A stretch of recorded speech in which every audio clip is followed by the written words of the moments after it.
Hoje a gente vai continuar então o tema do trabalho e o direito das crianças e adolescentes. Na verdade, eu vou pegar duas partes. Vou pegar primeiro a parte do trabalho da criança e adolescente, depois vou emendar já no trabalho de juventude, certo? Eu já coloco a questão do trabalho das crianças e adolescentes como uma meia infância. A criança que trabalha, que é obrigada a trabalhar, desde pequena, né? Desde, sei lá, a gente vai ver que tem várias crianças que começam a trabalhar com 5, 6 anos de idade, mesmo 9, 10 anos de idade, certo? E essas crianças começam a trabalhar, então que exercem trabalho, jornada de trabalho, elas acabam então vivendo uma meia infância. Por quê? Porque ela não tem um tempo suficiente para se desenvolver como ser humano, certo? Para desenvolver suas atividades de brincar e o desenvolvimento mental e tudo mais. A gente viu que o ser humano é um ser social e um ser então que produz sua própria realidade, né? E que ele apreende, ele capta as coisas da realidade, né? As coisas objetivas, transporta para o mundo mental de uma forma subjetiva, certo? E tudo que o ser humano entra em contato ao longo da vida acaba então moldando o seu pensamento, expandindo o seu cérebro, a sua capacidade de pensamento e raciocínio e de compreensão do mundo. Quanto mais o ser humano estuda, quanto mais ele desvenda o mundo objetivo, mais se desenvolve a sua complexidade mental, certo? Essa é uma capacidade que diz respeito a todos os seres humanos. Todos os seres humanos têm capacidade de aprender, capacidade intelectual e desenvolver o seu cérebro. No entanto, quando você força uma criança, ou mesmo um adolescente, a deixar de estudar e ficar trabalhando numa atividade cansativa, repetitiva, que esgota o seu físico, que esgota o seu cérebro, temos que lembrar que o cérebro também é uma parte física, certo? O cérebro é um órgão. E quanto mais você coloca ele em situação de esgotamento, menos você pode aplicar ele no desenvolvimento, certo? Esse é então um elemento chato para a gente pensar esse debate de hoje. Pode passar, essa aula de hoje. A gente viu, nas aulas que a gente teve no começo do ano e tal, estudou um pouco sobre a questão da sociedade feudal, né, do feudalismo. E uma das coisas que a gente falava é que já naquela sociedade, em sociedades anteriores também, o ser humano, desde a Mesopotâmia lá, desde Egito Antigo, as crianças eram entendidas como pequenos adultos, certo? Como adultos em miniatura. Então a criançada trabalhava já nos campos, trabalhava já nos pais, certo? E é uma coisa que vai se perpetuar ao longo da história humana, né? A uma certa idade começa a levar a criança para ir caçar, né? Uma certa idade começa a colocar a criança para dentro de casa, a menina, para cozinhar, para costurar, para cuidar dos irmãos, certo? Então, uma série de trabalhos vai se exercendo na sociedade humana. Então, o trabalho é passado de geração para geração. Então, não havia ainda uma regulação, uma regulamentação do trabalho infantil. E não existia nem sequer uma concepção mais clara do que era a juventude, do que era a infância, né? A ideia do que é infância, ela tem uma concepção de infância, ela tem o seu desenvolvimento mais claro, só que com Rousseau, na obra Emílio, de 1762. Tem uma também do Locke também, quem faz uma reflexão sobre isso também, mas o que entrou como clássico foi do Rousseau, né? Ou seja, já praticamente aqui na idade contemporânea, né? E sabe que a idade contemporânea começa com a Revolução Francesa, né? A idade contemporânea, de 1762. Então começou a ter uma concepção do que é criança.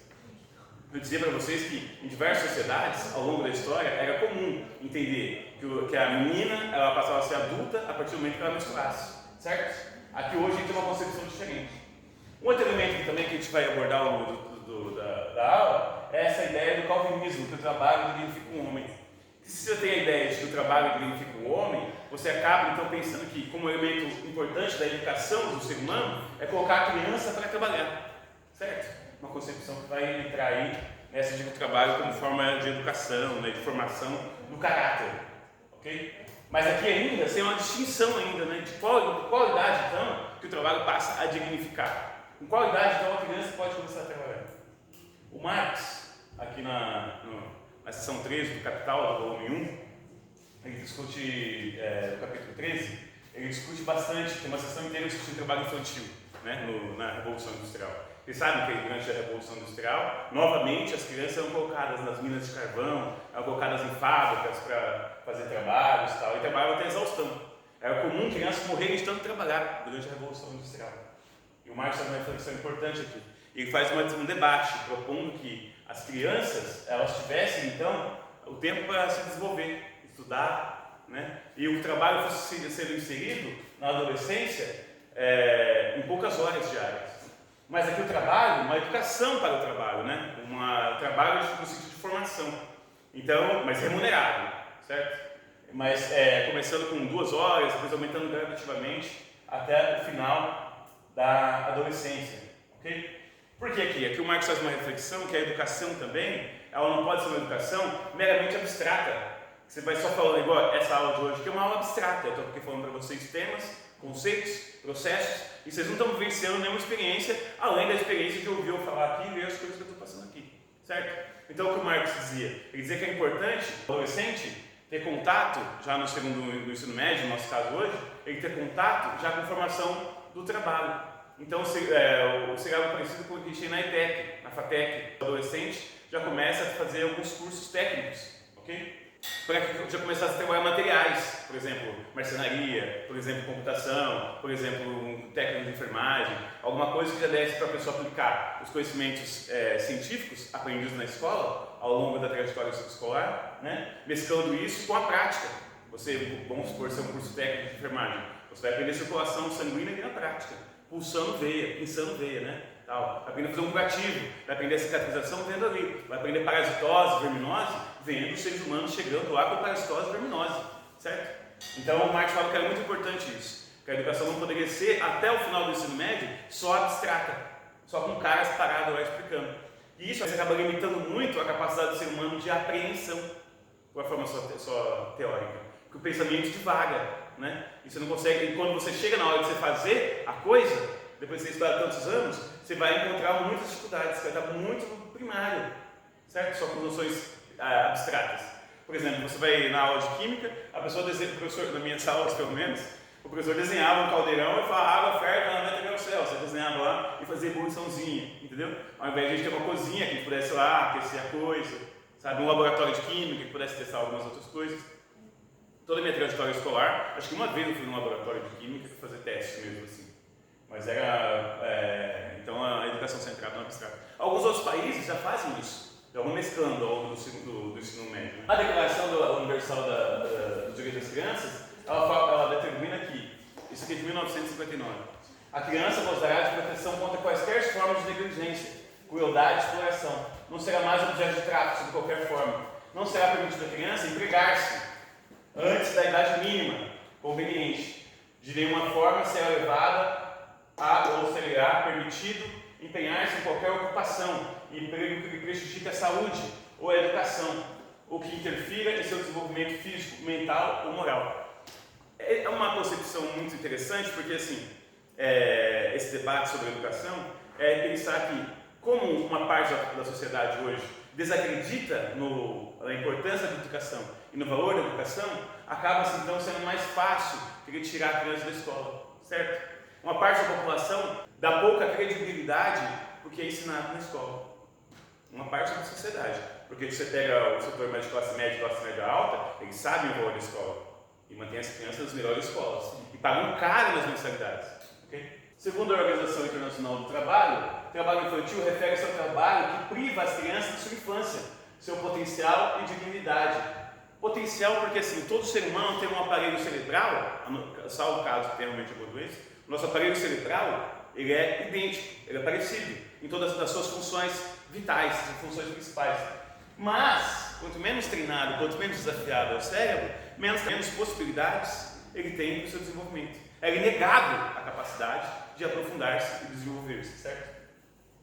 E o trabalho, para determinada fase da infância, ele pode ser mentalmente, fisicamente, socialmente ou moralmente perigoso e prejudicial para as crianças, que causa esgotamento físico, esgotamento intelectual. Então, interfere na sua escolarização, o trabalho infantil interfere na escolarização, priva as crianças da oportunidade de frequentar a escola, obriga as crianças a abandonarem a escola prematuramente, ou exige que se combine frequência escolar com um trabalho excessivamente longo, pesado. Então você vê, essa ideia aqui, ela vai na contramão de se pensar que a educação e o trabalho são coisas que podem facilmente ser conciliadas. Para se conciliar trabalho e estudo, tem que se ter um certo nível já de desenvolvimento da criança, certo? E do adolescente. Aqui, esses são os dados, esse é os índices mundiais, né? Você vê que, atualmente, esses dados são de 2022, 160 milhões de crianças e adolescentes estão em situações de trabalho infantil. 79 milhões em trabalhos perigosos. América do Norte, 3,8 milhões. América do Caribe, 8,2 milhões. A maior parte, 97 milhões, são meninos e meninas, 63 milhões. Onde está localizado o trabalho infantil? Agricultura, 70%. Indústria, 10,3%. Serviços, 19,7%. Sul da Ásia e Ásia Central, 5,5%. 26 milhões de pessoas trabalhando. Fala muito da questão do trabalho infantil na China, tudo, né? Mas no Brasil, ele chegou em 2022, era quase 2 milhões de crianças trabalhando. África Subsaariana, 86,6 milhões.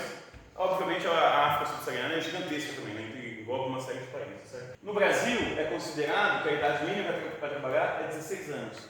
Embora você achou uma brecha, que na condição de aprendiz, você pode começar com 14 anos já, certo? Mas ele pressupõe ainda direito trabalhista, jornada de trabalho regulada, pressupõe também conciliação com o trabalho e o estudo, certo?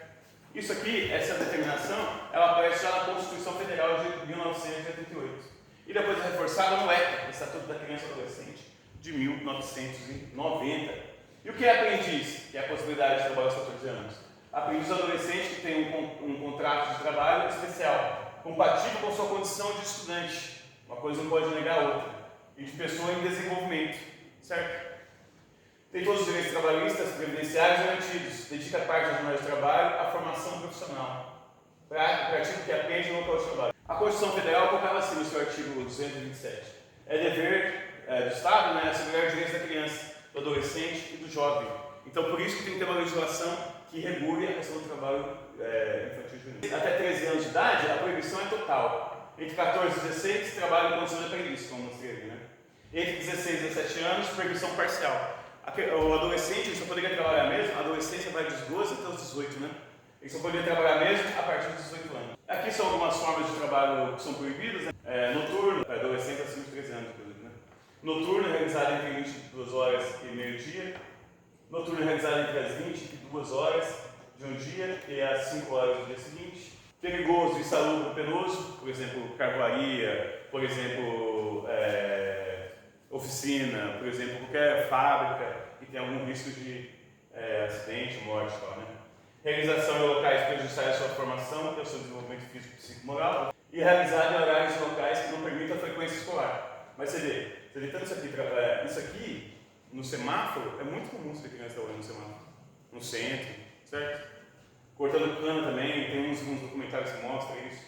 Em carvoarias, é muito comum a gente ter também no Brasil. Então, infantil, agricultura e urbano. Trabalho doméstico, tem patroa também que coloca a filha da empregada doméstica para trabalhar determinados dias.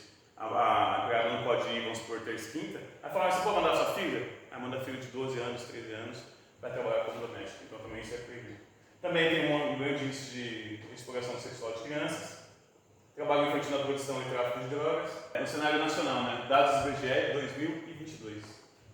A gente tem então 1.880.000 de crianças e adolescentes no trabalho infantil. 46% atuam nas piores formas de trabalho. Certo? Então dá o quê? 1 milhão de pessoas. 1 milhão de crianças e adolescentes em formas de trabalho perigosas. E teve um aumento, quando você pega os dados lá durante a gestão anterior, do governo Bolsonaro, durante a pandemia, aumentou o número de crianças e adolescentes no mercado de trabalho. Aqui, 23%, entre 23% desse total, está entre 5 e 13 anos. 23% entre 14 e 15 anos, 52% entre 16 e 17 anos. Isso aqui não está considerado ainda, as crianças têm autorização. Se ele tiver 16 anos e tiver uma autorização para trabalhar, dos pais, expressa, não entra nos dados. Embora ainda seja trabalho infantil. 16 anos. A gente vê aqui também a questão com corte racial. Você vê que os brancos são 33%, né? dessas crianças e adolescentes que trabalham. Mas a maior parte é pretos e pardos. Aquele cenário que a gente já viu em outros documentos, né? A família é pobre, ela não tem condições de sustentar a família, e isso empurra a criança, então, ao mercado de trabalho, né? Para poder ajudar na renda e na manutenção da criança. E isso acaba gerando outro problema que a gente viu também, que é a desistência escolar, o abandono escolar. E a desistência escolar, um outro elemento também aqui, é a reprovação. Ou que fala de fracasso escolar, que é errado, né? Mas chama de fracasso escolar. Por quê? Se essa criança está trabalhando e estudando, numa jornada extensa, obviamente, a sua disposição física e intelectual vai diminuir. E, obviamente, a chance dela ter uma trajetória escolar prejudicada é muito grande, certo? E aí acaba entrando como se fosse uma coisa da pessoa, daquela criança. O problema é a criança que tem um problema de aprendizagem, ao invés de pensar que é o processo como um todo que ela está envolvida. Um aspecto então, que leva a criança, ou os pais colocam a criança para trabalhar, é a redução das políticas sociais de renda, que forçam os pais mais pobres a colocar seus filhos para trabalhar. É curioso isso, você vê quando as pessoas falam que as crianças têm que trabalhar, que tem valores, você vê as pessoas ricas, patrões falando isso, mas agora fala que tem que pôr o filho dele para trabalhar, com 11 anos, com 12 anos, ou com 5 anos, como você viu dele, 5, 6, 7 anos, 12, 13 anos, os ricos não colocam. Eles são a favor de colocar as crianças para trabalhar, que a educação educa, se for o filho dos outros. Se for o seu próprio filho, não. E a gente tem então a perspectiva humana, sócio humana. Se eu não quero para o meu filho, eu não quero para o seu filho. Eu não quero para o filho dele, eu não quero para o filho dela. Eu quero uma forma de sociedade em que você coloca para trabalhar, as pessoas têm condições de trabalhar. E que a gente proteja a infância. E aqui são as frases muito recorrentes, né? Melhor trabalhar e ajudar a família e não passar necessidade. Mas uma coisa não necessariamente exclui a outra. Porque às vezes mesmo a criança trabalhando, porque as pessoas que empregam se aproveitam que é uma criança, que vai trabalhar qualquer coisa e paga menos. R$500, R$400, meio salário mínimo, às vezes menos que isso, às vezes R$10 por dia para a criança fazer algum tipo de trabalho. Ou seja, continua passando necessidade, certo? E aqui quem tem que suprir isso é o Estado. O Estado integra a massa de recursos que ele arrecada com o trabalho dos pais dessa criança e fazer políticas de distribuição e manter as crianças na escola e alimentadas, vestidas, né? É melhor trabalhar do que ficar à toa. Não é à toa. Se a criança está indo para a escola, ela está se desenvolvendo, está praticando esporte na escola, está praticando um curso no Senai, no Senac, está fazendo uma FATEC, ela não está à toa. Ela está fazendo as coisas. Ah, mas nem todas fazem. Nem todas fazem, porque não tem programa para todo mundo. Então o governo devia criar um programa que acolhesse todas as crianças. Ninguém ia ficar à toa. Sou a favor de uma criança ficar à toa. Mas eu quero que ela vá na escola e depois faça outras coisas que ela queira fazer. Certo? Põe para trabalhar que toma jeito. Não, também trabalho não é uma forma de educação moral. Entendeu? Tanto que a gente é só pegar os políticos. É só pegar uma série de magistrados. É só pegar uma série de autoridades que trabalham e ainda assim cometem infrações. Então o trabalho não é o elemento que vai negar e pedir qualquer pessoa de cometer qualquer tipo de infração. Certo? Eu trabalhei e não morri. Isso aqui tem uma outra coisa que se diz comumente. Eu trabalhei e eu não morri. Você não morreu, mas um monte de criança morre. E hoje podemos dizer doente, de tantas coisas. Sim, adoece fisicamente, mentalmente, né? E uma parte morre mesmo. Uma parte morre. Fala-se hoje, antigamente não tinha esse monte de sistema de proteção para criança, não tinha esse monte de regra para criança, e o número de crianças que morriam de doença, no trabalho, atropelada, sugada por máquina, é gigantesco. Então a gente tem aqui um ciclo. Né? A gente começa com as desigualdades. As desigualdades, a gente tem então crianças e adolescentes mais pobres, que vivem em situação de vulnerabilidade socioeconômica, e vão trabalhar para ajudar suas famílias. Isso leva o quê? Evasão escolar. Evasão escolar, por trabalhar desde cedo, tem seu desenvolvimento físico, psíquico, socioemocional e educacional prejudicados. Isso leva a outra coisa, exclusão socioprodutiva, com baixa escolaridade e frente a dificuldades na inserção no mercado de trabalho. Então você vai defender que é melhor inserir no trabalho, mas você acaba prejudicando a carreira daquela pessoa, quando ela ficar adulta. O fato dela ter que parar de estudar na quinta série vai prejudicar. Vai ter emprego para ela, mas vai ter empregos de baixa remuneração, com contratos mais precários, certo? E isso vai levar a criar novas famílias com vulnerabilidade social.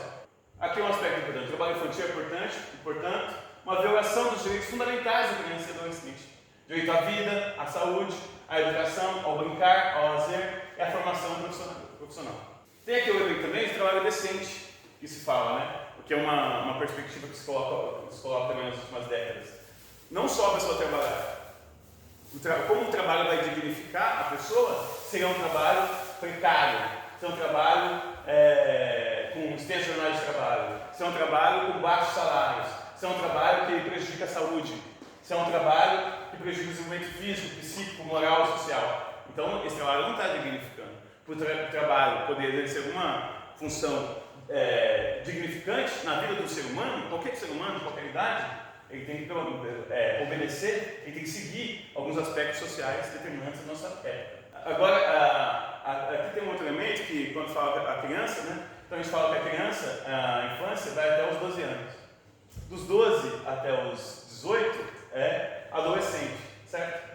E dos 19 em diante, 19 até os 29, é juventude. Tem uma intersecção aí entre adolescente então é 12 até 18, né?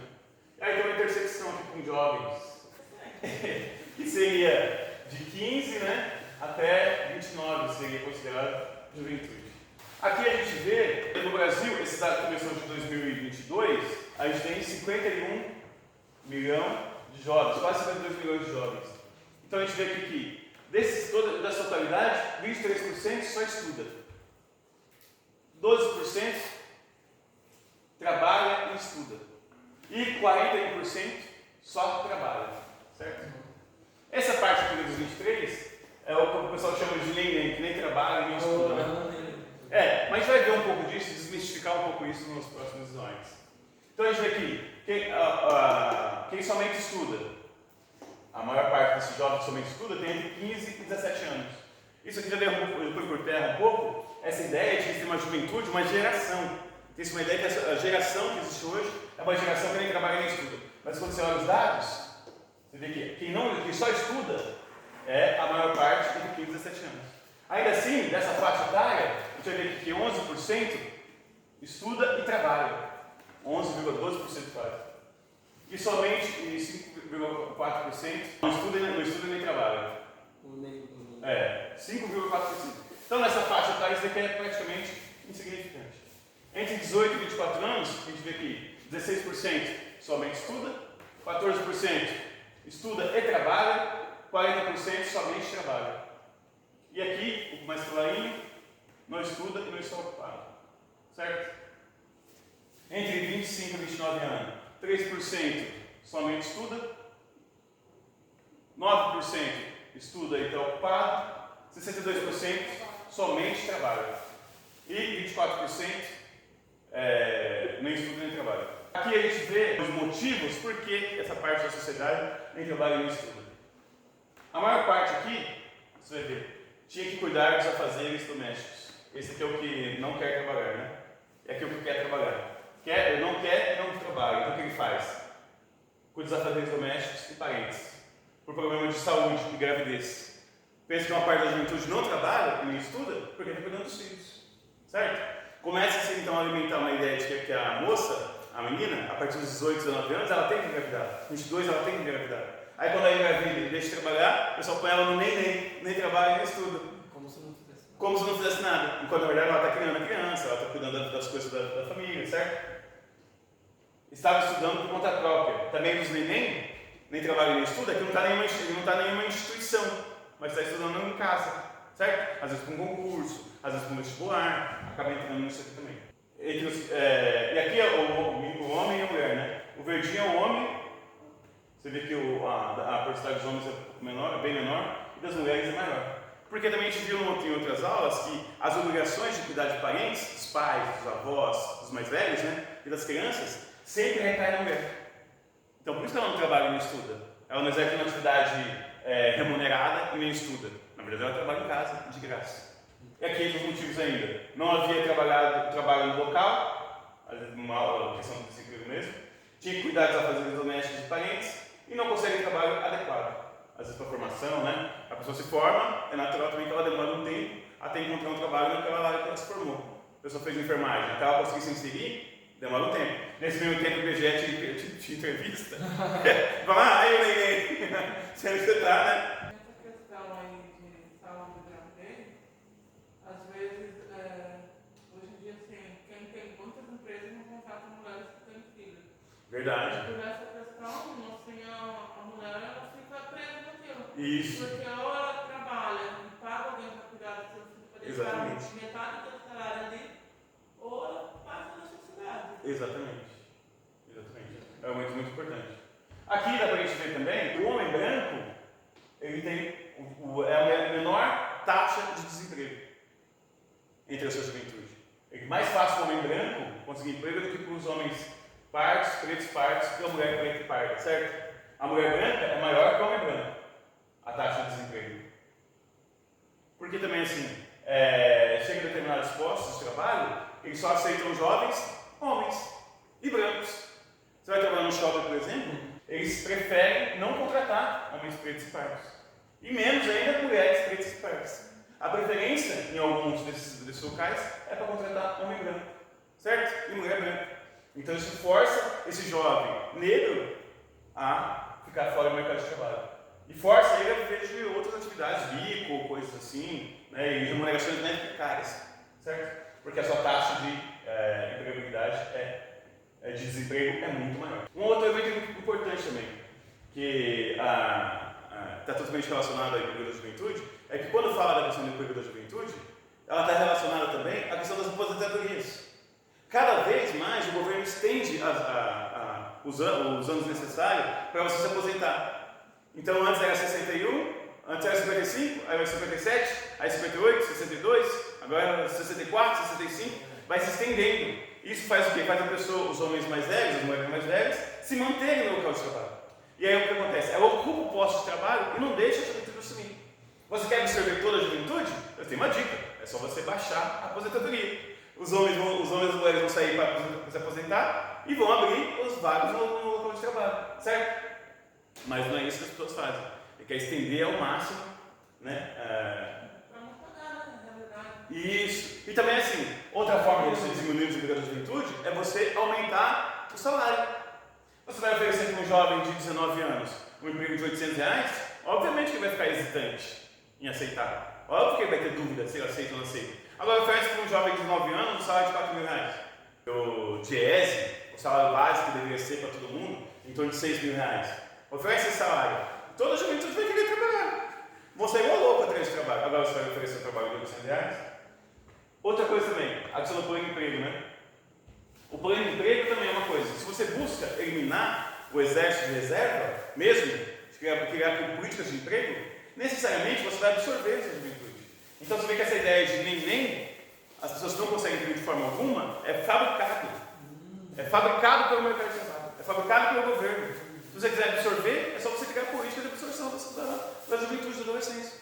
É você criar, eu sei aos 19 anos, não sabe fazer nada. Óbvio, abre mais a técnica.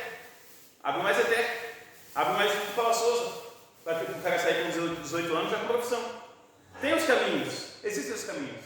Mas, você tem um monte de gente sem profissão, você pode sujeitar elas a salários mais baixos. E aumentar a lucratividade do trabalho.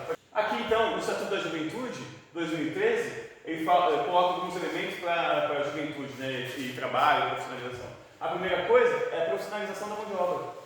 Outra coisa, trabalho decente para a juventude. Não é aceitar o que tem. Tem que se criar trabalho decente. Renda, liberdade e segurança e proteção social. Os adolescentes, jovens que entram no trabalho, eles têm que ter proteção social. Seguro-desemprego, férias, 13º, seguro-acidente.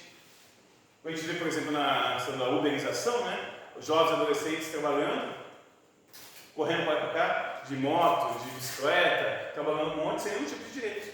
Então, aqui no artigo 14, pressupõe, o jovem tem direito à profissionalização. Ele tem direito à profissionalização. Tem direito ao trabalho e à renda, exercido em condições de liberdade, equidade, segurança adequadamente remunerada e com proteção social. Isso é de 2017. O Pacto Nacional de Inclusão Produtiva das Juventudes. Esse pacto foi terminado. Esse aqui é de 2023. Além da organização, o decreto 11.853, de dezembro de 2023, institui o Pacto Nacional para a Inclusão Produtiva das Juventudes, com o objetivo de promover trabalho decente para a juventude na perspectiva das metas da Agenda 2030 para o Desenvolvimento Sustentável da Organização das Nações Unidas. Por fim, a política pública, a gente falou bastante de políticas públicas já, que é um elemento importante, é o eixo central para conseguir combater o desemprego da juventude. E também, assim como o trabalho infantil e tudo mais. Né? Então, as políticas públicas de primeiro emprego desempenham um papel fundamental na promoção da inclusão social e autonomia dos jovens. Pode passar? Acabou. É isso aí. Valeu, pessoal. Valeu, senhor. Foi muito Bom descanso bom. para vocês. Aprender. Obrigado por ter passado aqui